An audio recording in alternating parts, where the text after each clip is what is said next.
Hey, welcome to our channel.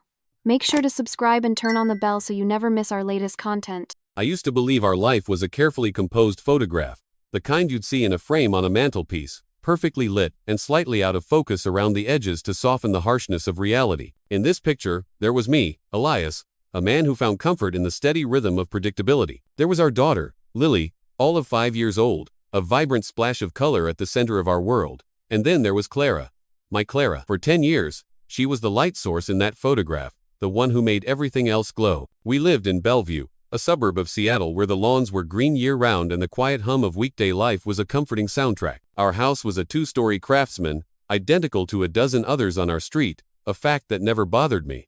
It felt like we belonged to something stable, something proven. I was a project manager at a civil engineering firm, a job of blueprints and deadlines, of bringing order to chaos. It suited me. Clara, she was the artist of our home. She'd left a promising graphic design career to raise Lily, but she kept her creative spark alive through freelance work, consulting on branding for small businesses from a sunlit corner of our living room. To the outside world, and even to me, she was flawless. Clara had a warmth that drew people in. My own mother, a woman notoriously difficult to please, adored her. "You landed on your feet with that one, Elias," she'd say, and I knew she was right. Clara remembered neighbors' birthdays, baked cookies for the mailman during the holidays, and could diffuse a tense conversation with a well-timed laugh. She was the architect of our social life, the heart of our home. More than her charm, though, it was her principles I admired. Clara had a fierce, unwavering stance on fidelity. I can still hear her voice at a dinner party a few years back, discussing a friend's recent divorce. "I just don't understand it," she'd said, her brow furrowed with genuine confusion. "The lying, the sneaking around. If you're that unhappy, you owe it to the person you built a life with to be honest. You end it. You don't destroy them from the inside out." I believed her. I believed her because her words always seemed to align with her actions. She was a present mother, an engaged partner. She was the one who orchestrated Lily's princess-themed birthday parties, who knew the names of all of Lily's teachers, who still made time to have dinner with me after our daughter was asleep, leaving our phones in the other room. There was a routine, yes, but it wasn't stifling. It felt like a foundation, strong and sure, upon which we had built our lives. Part of that routine was Clara's night out. Once a month, usually on a Friday, she'd meet up with her cousin, Sarah, or a close friend from college. They'd try a new restaurant, see a movie, or just grab a drink. I never thought twice about it. In fact, I encouraged it. It seemed healthy, a testament to our trust. She was never secretive. She'd tell me the name of the restaurant days in advance, text me when she arrived, and give me a time she expected to be home. There were no mysterious delays, no vague excuses. It was just another predictable, comforting square in the quilt of our marriage. To me, that freedom was the ultimate proof of our strength. We weren't a couple who needed to check each other's phones or question every minute spent apart. We had survived the lean early years, the stress of a mortgage, the sleepless nights of infancy. What we had, I thought, was real. It was a rare, quiet kind of love that didn't need grand pronouncements. It just was. Looking back, I see the photograph for what it was. A beautiful, meticulously crafted lie. I was so busy admiring the composition that I never saw the cracks forming in the glass, the way the colors were beginning to fade at the edges. I was looking at a memory of what I thought we were, not the reality of what we had become, and I was about to watch it shatter into a million pieces. That Friday began like any other. The late October sky over Washington was a familiar shade of bruised gray, and a light drizzle misted the windows. I remember the smell of coffee and the sound of Lily humming as she colored at the kitchen table. Clara was leaning against the counter, scrolling through her phone, a small, thoughtful smile on her face. "Sarah and I are going to try that new Italian place downtown tonight," she announced. "The one with the fresh pasta, reservations at 7:30. Sounds good," I said, kissing the top of her head as I refilled my mug. "Have fun." The evening unfolded in its usual, comforting rhythm. Clara gave Lily her bath, her laughter echoing up the stairs. She came down wearing a simple navy blue sweater dress and flat boots, her hair tied back in a neat bun. She looked elegant, understated. She looked like my wife. She kissed Lily's forehead, then gave me a quick, soft kiss. "Be back around 11, she said, her hand briefly squeezing my arm. "Don't let Lily talk you into a third bedtime story." "No promises," I smiled. The front door clicked shut, and the house fell quiet. I played a board game with Lily, her small hands struggling with the dice, her face a mask of concentration. I read her 2 stories, and only 2 before tucking her into her race car bed. I left her door cracked open, the warm glow of her nightlight spilling into the hallway. Downstairs, the silence was deep. I tidied up the kitchen, loaded the dishwasher, and settled onto the couch. This was my time. An hour or two of quiet decompression before Clara came home. I picked up my phone, my thumb swiping through the endless scroll of social media. Memes, news headlines, a video of a golden retriever failing to catch a ball. Mindless, easy content. That's when I saw it. A notification popped up. A local brewery I followed was live on Instagram. They had just opened a new taproom that week, and I'd made a mental note to check it out sometime. Out of idle curiosity, I tapped on it. The video was shaky, broadcast from someone's phone. The place was packed, loud with music and the cacophony of dozens of conversations.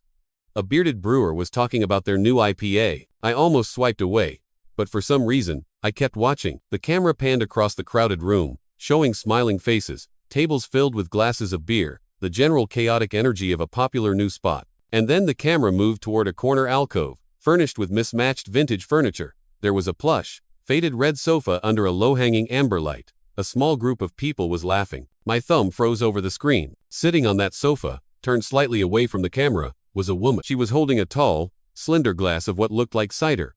She laughed, throwing her head back, and for a split second, the light caught her face. My heart stopped. Then it started again, a frantic, hammering drum against my ribs. It can't be. But it was. It was Clara. No, it was, and it wasn't. This woman wore a black top that glittered under the dim light, something I'd never seen before. Her hair was down, falling in loose waves over her shoulders, not in the neat bun she'd left the house with. But it was her. The curve of her neck, the way she tilted her head when she listened, the familiar gesture of her hand brushing a stray strand of hair from her face. It was undeniably, terrifyingly, her. She was leaning toward the man beside her, someone I didn't recognize.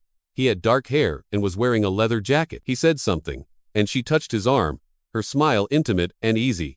It was a smile I knew better than my own, but it felt alien in this context, directed at a stranger. The video flickered. The connection was spotty. The camera moved on. But the image was burned into my mind. Clara. In a bar I'd never heard of. With a man I'd never seen. Dressed in clothes she must have changed into. The room suddenly felt cold. The air grew thick, heavy, impossible to breathe. I tried to reason with myself. A coincidence. Someone who looked just like her. But I knew, deep in my gut, in that silent place where truth resides, I knew. She hadn't gone to an Italian restaurant with Sarah. She had lied. Every part of it, the casual announcement, the simple dress, the quick kiss goodbye was a performance. And I, the trusting husband, had been her captivated audience. Time seemed to warp. A minute could have been an hour. I sat on the couch, the phone still clutched in my hand, the screen now dark. The silence of the house was no longer comforting. It was suffocating. Every tick of the clock on the wall felt like a hammer blow. My mind raced, trying to stitch together the pieces. Where did she change? Where were the clothes she left in? How long had this been her real Friday night? The questions were a swarm of angry hornets, and I had no defense against them. A wave of nausea washed over me, followed by a cold, sharp clarity. The shock was already hardening into something else. A decision. I didn't call her. I didn't text, demanding an explanation. What was the point? I had seen the truth. Anything she said now would just be more words, more layers to the lie. Instead, I replayed the live stream, which someone had thankfully saved to the brewery's page. I paused it at the exact moment the camera had focused on her corner. I took a screenshot. The image was clear enough, devastatingly clear. Then, I waited. I didn't pace. I didn't pour myself a drink. I sat in the dim light of the living room and let the reality of it settle into my bones. The love, the trust, the shared history, it all felt like a fragile film that had just been ripped away, revealing a hollow space beneath. At exactly 11:28 p.m., I heard her key in the lock. The sound, once a comforting signal of our day's completion, now made my stomach clench. The door opened, and Clara stepped inside, a breezy smile on her face. She slipped off her boots, the picture of a woman returning from a pleasant evening with a friend. God, that place was packed, she said, her voice light. The pasta was worth the wait, though. You would have loved it. I didn't say a word. I just stood up from the couch. In my hand, I held my phone. I walked toward her, my steps measured and even, and held it out so the screen was directly in her line of sight. The smile on her face didn't fade. It froze. Her eyes widened as they focused on the image. On her own face, laughing. On the glittering top, on the stranger's arm that was now draped casually behind her on the red sofa. For a full 10 seconds, she didn't move. It was as if all the air had been sucked out of her body, leaving a hollow shell behind. The color drained from her cheeks. The casual confidence she always wore like a second skin evaporated, revealing the raw panic underneath. Elias, she began, her voice a reedy whisper. That's not. It's a misunderstanding. Her eyes darted around the hallway, anywhere but at me, or the phone. She was searching for a script, a way to spin this, to manipulate the moment with the practiced ease I had mistaken for sincerity for so long. It was a coincidence, she stammered, the words tumbling out. Sarah's friend showed up, and we all went for a drink afterward. It got out of hand. I can explain. I remained silent, my expression unmoving. My calmness seemed to unnerve her more than any shouting match could have. I held the phone steady, an unblinking digital eye bearing witness to her unraveling. Finally, when her frantic, nonsensical excuses trailed off into a choked sob, I spoke. My voice was low, devoid of the rage that was churning inside me. It was flat, empty. How long has this been going on? She flinched as if I'd struck her. She opened her mouth, but only a shaky breath came out. Tears began to stream down her face, a silent confession her mouth refused to make. I pressed, my voice a fraction harder. Who is he? The silence that followed was deafening, broken only by her ragged, hiccuping cries. She covered her face with her hands, her body trembling. She had been given a final chance at honesty, and she had failed. She chose tears over truth. I took a deep breath, the air burning in my lungs. I lowered the phone and looked past her, at the wall where our wedding photos hung. The smiling couple in the frame were strangers to me now. You have until the end of tomorrow to leave this house. Her head snapped up, her eyes wide with disbelief and terror. What? Elias, no. We can talk about this. We can fix this, please. She tried to step toward me, to touch my arm, but I had already turned away. I started walking up the stairs, my steps firm, deliberate. There was no hesitation. I didn't slam any doors. I didn't raise my voice. The betrayal was so absolute, so profound, that rage felt inadequate. All I felt was the immense, crushing weight of a decade of trust turned to dust. At the top of the stairs, I paused. I didn't look down at her, but my voice carried clearly into the hallway below. You always talked about being an honest woman, Clara. Someone who valued the truth. I let the words hang in the air for a moment. Well, the truth is out now. It just didn't come from you. Then I walked into Lily's room, leaving her alone in the hallway with the ruins of the life she had systematically dismantled. I didn't sleep in our bed that night. The thought of lying next to her, of smelling her perfume on the pillows, was unbearable. Instead, I pulled a spare blanket from the linen closet and laid it on the floor next to Lily's bed. I lay there for hours, listening to the soft, even rhythm of my daughter's breathing. She was the only thing in this house that still felt real, the only anchor in a world that had been thrown off its axis. In the faint glow of the nightlight, her small face was peaceful, innocent. She was completely unaware that our family, her entire world, had fractured while she slept. A fierce, protective instinct rose up in me, so powerful it eclipsed the pain. I would not let this destroy her. I would be her rock, her stability. My path forward was no longer about me and Clara. It was about me and Lily. The next morning, I was up before the sun. I moved quietly, mechanically. I made coffee. I packed Lily's lunch for school on Monday, even though it was only Saturday. The routine was a lifeline. I heard Clara stirring in our bedroom, the creak of the floorboards, the soft click of the bathroom door. We were two ghosts haunting the same space, careful not to cross each other's paths. I made pancakes for Lily, filling the kitchen with a false sense of normalcy. When she came downstairs, her hair a tangled mess, I swept her up in a hug that was probably too tight. Pancakes, she squealed, oblivious to the suffocating tension in the air. Clara eventually emerged from the bedroom. She was wearing sweatpants and an old t-shirt, her face pale and swollen from crying. She stood in the doorway of the kitchen, looking lost. Elias, please, she whispered. Don't do this. I didn't look at her. I placed a plate of pancakes, arranged with a strawberry smiley face, in front of Lily. Eat up, sweet pea, I said, my voice steady. That was her answer. The conversation was over. While Lily ate, I made a phone call. I stepped out onto the back deck, the cold morning air a welcome shock. I called Mark, a friend from college who had become a family law attorney. Mark, it's Elias, I said, my voice low. I need to see you on Monday. It's about Clara. We're separating. Oh. There was a pause on the other end. Whoa, Elias, what happened? Are you sure? I'm sure, I said, my tone leaving no room for argument. No reconciliation. I just need to know the process for filing in custody. I want Lily to stay here, with me. He agreed to meet me first thing Monday morning. I hung up, feeling a strange sense of relief. A step had been taken. A path was being cleared. When I came back inside, Clara was gone from the doorway. I could hear drawers opening and closing upstairs. The sound of her packing. Each soft thud was a punctuation mark at the end of a chapter of my life. Later that morning, I took Lily to the park. I needed to get her out of that house, away from the oppressive silence and the ghost of our family. We spent hours there. I pushed her on the swings until my arms ached, my eyes fixed on her joyful face. For those few hours, I could almost forget. When we returned late in the afternoon, 2 suitcases were standing by the front door. Clara was sitting on the bottom step of the staircase, her car keys dangling from her hand. Lily ran to her, wrapping her arms around her neck. "Mommy, are you going on a trip?" she asked. Clara's composure broke. She hugged Lily tightly, her shoulders shaking with silent sobs. "Yes, sweetie. Mommy is going to stay at Aunt Sarah's for a little while." "Andy." She looked up at me over Lily's head, her eyes pleading, but there was nothing left in me to give. No sympathy, no second chance. The betrayal had been a poison, and it had done its work. I gently took Lily's hand. "Let's go put your toys away, sweet pea." I led her upstairs, leaving Clara alone with her suitcases. When I came back down a few minutes later, she was standing by the open front door. "My cousin is on her way," she said, her voice hoarse. I just nodded. I didn't ask where she was going. I didn't ask what she would do. I didn't say goodbye. When Sarah's car pulled into the driveway, I watched from the living room window as they loaded the suitcases into the trunk. Clara took one last look at the house, her face a mess of tears and regret. Then she got in the car, and they drove away. Just like that, she was gone. The house was quiet again, but this time, it was a different kind of silence. It wasn't empty.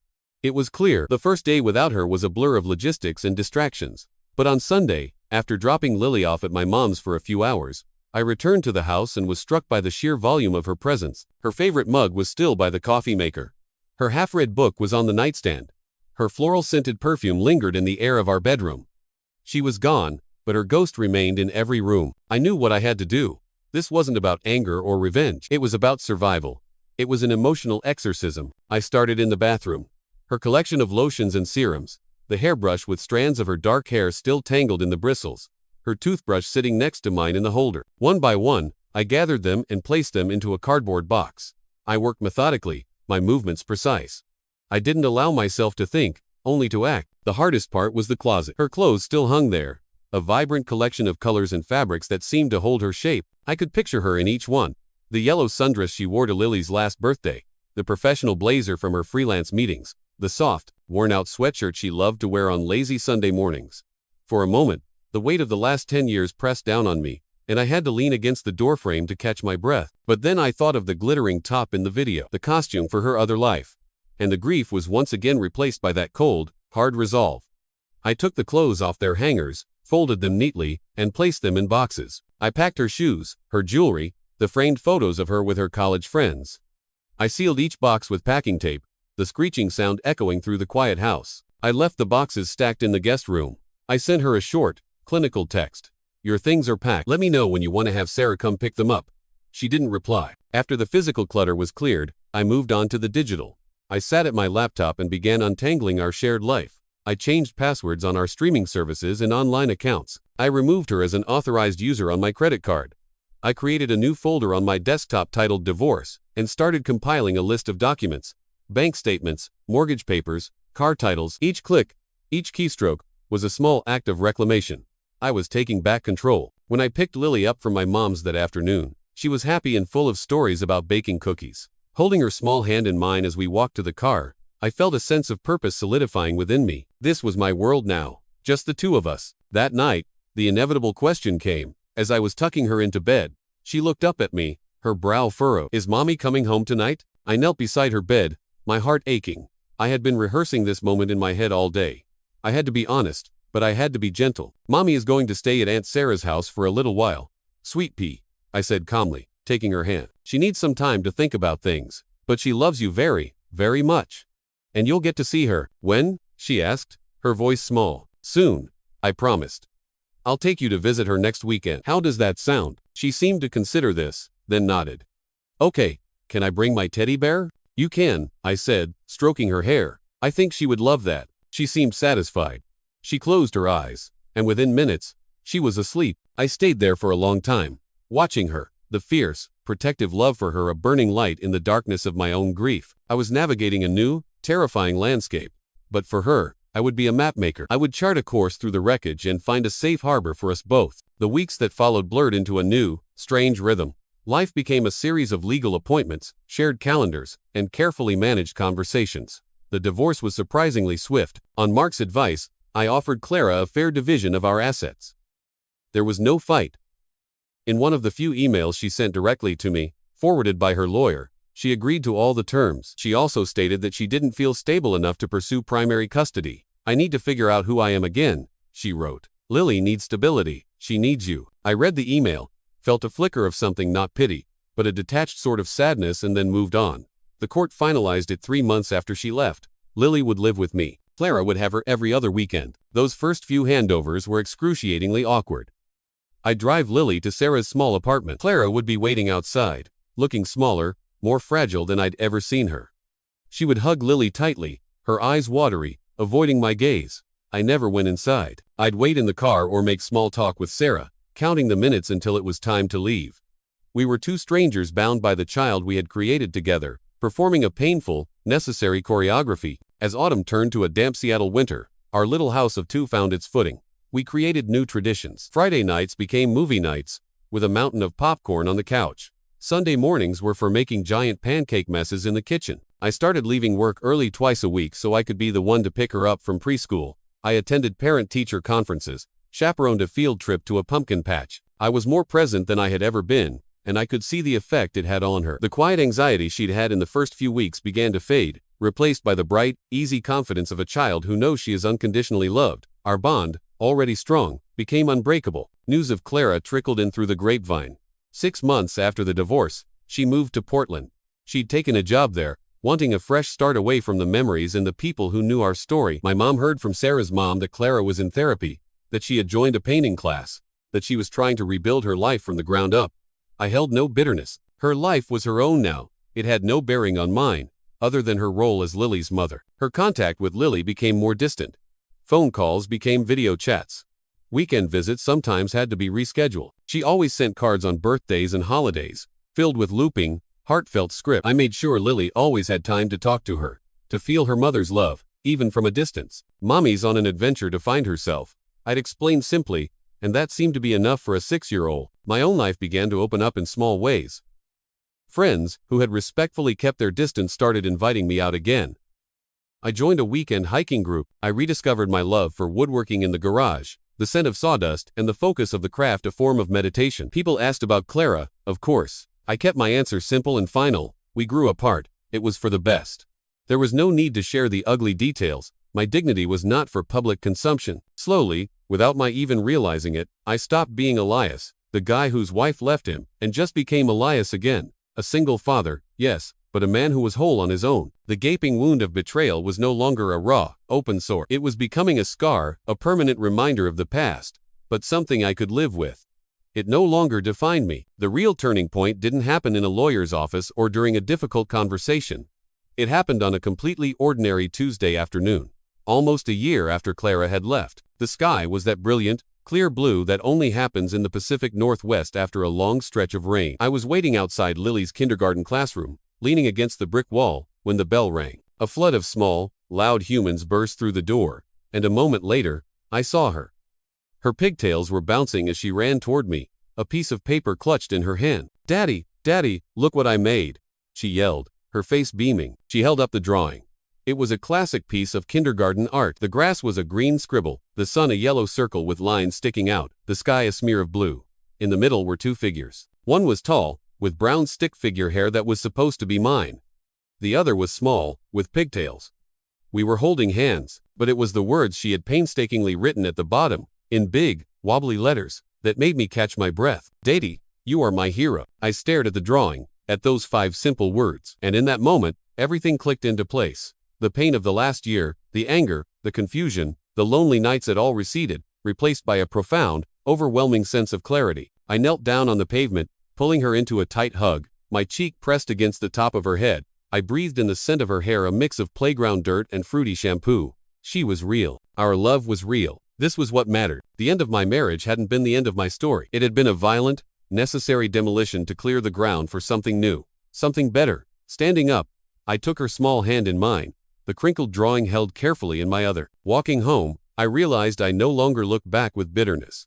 The ghost of Clara had finally faded from our home, replaced by the vibrant life Lily and I had built in its place. I didn't know what the future held, but for the first time, I wasn't afraid of it. I wasn't waiting for someone else to make my life whole. I had learned the hardest lesson of all. That sometimes, true love isn't about forgiveness or second chances. Sometimes, love is about knowing when to walk away. It's about choosing your own dignity and the well-being of your child over a beautifully crafted lie. It's about choosing yourself when the person you trusted most had already given up on you long ago. I had done that, and in doing so, I had shown my daughter what strength and integrity really mean. In the middle of losing what I thought was everything, I had found myself. I had become the man standing in her drawing, and I was never going to get lost again.